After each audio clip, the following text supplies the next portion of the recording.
My name is Margot Kushel, and I'm a professor of medicine at UCSF, where I'm a practicing general internist, and I direct the UCSF Benioff Homelessness and Housing Initiative. We're seeing two things. One is this is a generation, namely the people born in the second half of the baby boom, from about 1955 to 1965, who seem to have had an elevated risk of homelessness throughout their lives. They're a large population. They were born in the second half of a baby boom. And so often people born in the second half of a baby boom sort of had bad luck. A lot of the jobs were taken in the first half.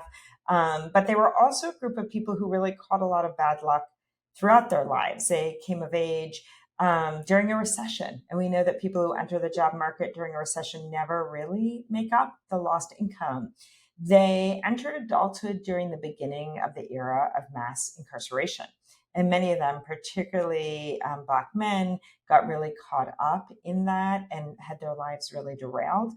And perhaps most importantly, they entered the housing market at a time of a real meaningful decrease in federal support for affordable housing.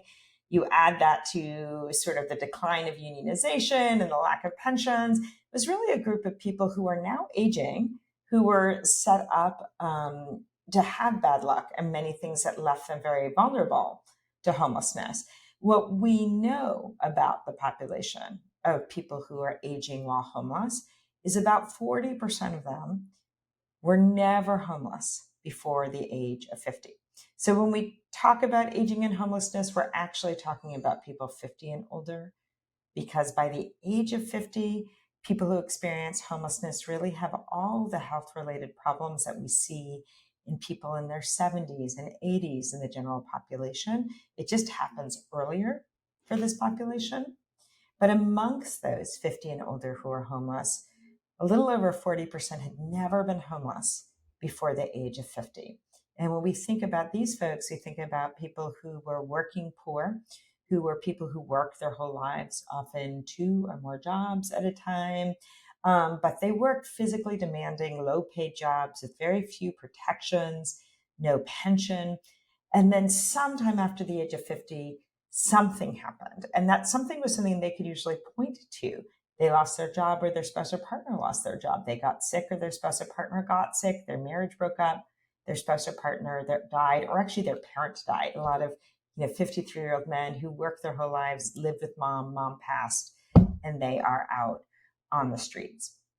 For the slightly more than half who are first homeless before 50, we see a picture of people who had a lot of severe early life trauma, mental health and substance use problems that often started early, lots of involvement with institutional systems, particularly our prison system, and people who really got left behind and stuck in homelessness and are sort of aging on the streets into homelessness. So I think of two different groups: people who are new to homelessness at older age, and people who have been homeless on and off perhaps throughout their adult life, but there is no solution in sight for them, and they age and they still are homeless. I think it's really important to just name that what we're talking about here, whether people have been homeless for a very long time or are new to homeless, this is really disproportionately impacting people of color, particularly Black and Indigenous people, Pacific Islander, people of Pacific Island descent. Increasingly, we're seeing aging in the Latinx population. This is really America's legacy of structural racism, which is really the soup we all swim in, the sea we all swim in this country.